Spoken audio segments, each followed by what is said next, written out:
Okay, I want you to imagine something for a second. Your phone and your laptop, they're just gone, stolen. And just like that, access to your entire digital life, we're talking emails, photos, contacts, everything, vanishes. It's a truly terrifying thought, right? Well, for one person, this wasn't just a thought, it was a month-long nightmare. So let's dive into their story, and more importantly, figure out exactly how you can avoid it. I mean, just read that. This quote from a Reddit user just perfectly captures the sheer frustration and then the relief of this whole process. Getting locked out of your Google account is not a quick fix. So what we're going to do is walk through their story, really understand the pitfalls, and then we'll build your ultimate defense plan. So, how does a nightmare like this even begin? Well, it all starts when a user's trusted devices get stolen, which leads to this catastrophic digital lockout. Let's just break this down because it's the perfect storm. The devices they normally use to sign in, gone. They couldn't remember their password off the top of their head. And their two-factor authentication? Yeah, that was on an app on the phone that was just stolen. Now, they did have a recovery phone number, but as you're about to see, that alone wasn't nearly enough to get past Google's automated security. Okay, so with no way in, the user did what any of us would do. They tried to contact Google for help, but what they found wasn't really a support system. It was more like a frustrating automated maze. And you can just see the dead ends they hit, one after another. They tried Google One support, they only got generic, unhelpful advice, workspace support, social media, the help forums, totally useless. There was this one little glimmer of hope from YouTube support, but because the account wasn't technically hacked, it was just inaccessible, that door slammed shut too. You know what's so maddening about this whole process is how it can actually punish you for trying too hard. After a bunch of recovery attempts, the system automatically locked them out. The message said something like, try again in a few hours, but the reality? It was a full 7-day wait. Unbelievable. Okay, so that was the problem. It's stressful, I know, but it is preventable. So let's pivot to the solution, building a solid security plan. And we're going to start with the absolute basics that everyone should set up like right now. All right, this is a really important distinction to get right. Let's talk about the difference between a recovery email and a recovery contact. A recovery email, that's an email address that you own that gets security alerts and helps with recovery. Pretty standard.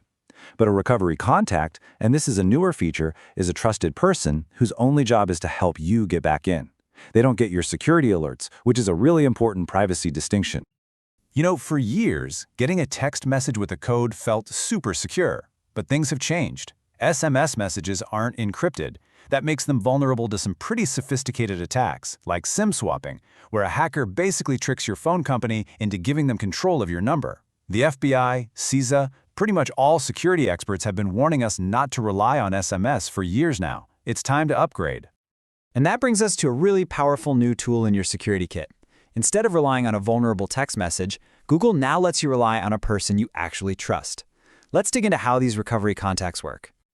Think of your recovery contact as someone who's holding a spare key to your digital house. They can't just walk in and look around. They have zero access to your data or your emails, but they can help you unlock the door if you find yourself stuck outside, and you can add up to 10 of them, which is great. And setting this up is incredibly simple. Seriously, you just go to the security section of your Google account, find Recovery Contacts, and type in the email of someone you trust.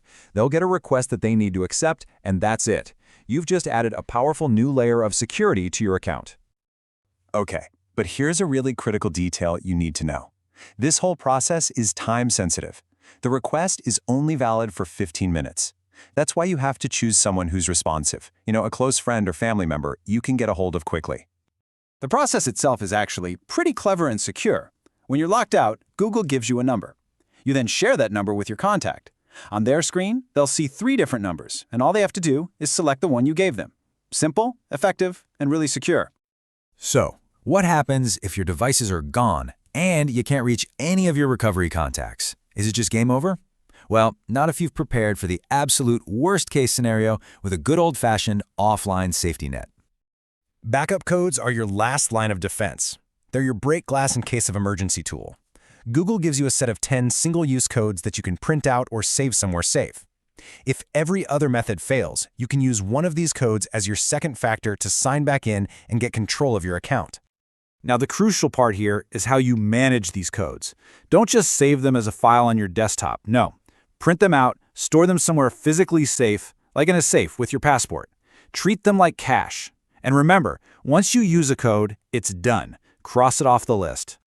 And hey, for those of you who need the absolute highest level of security, maybe you're a journalist or an activist, it's definitely worth looking into even stronger options. Things like passkeys and physical security keys are the gold standard, and they're part of Google's Advanced Protection Program.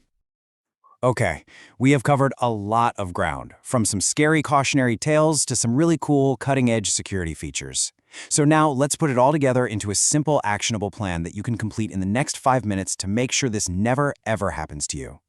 So Google has this fantastic tool called the Security Checkup that basically just walks you through everything. It checks for weak or reused passwords. It shows you every single device logged into your account so you can boot out anything you don't recognize. You can review recent activity, make sure your two-step verification is set up correctly, and you can manage which third-party apps have access to your data. Just run through this checklist. It is the single best thing you can do right now. So I'll just leave you with that question. Is it? Don't wait until you're locked out to find the answer. Please, take 5 minutes right now, run the security checkup, add a recovery contact, and print out those backup codes. Trust me, your future self will thank you for it.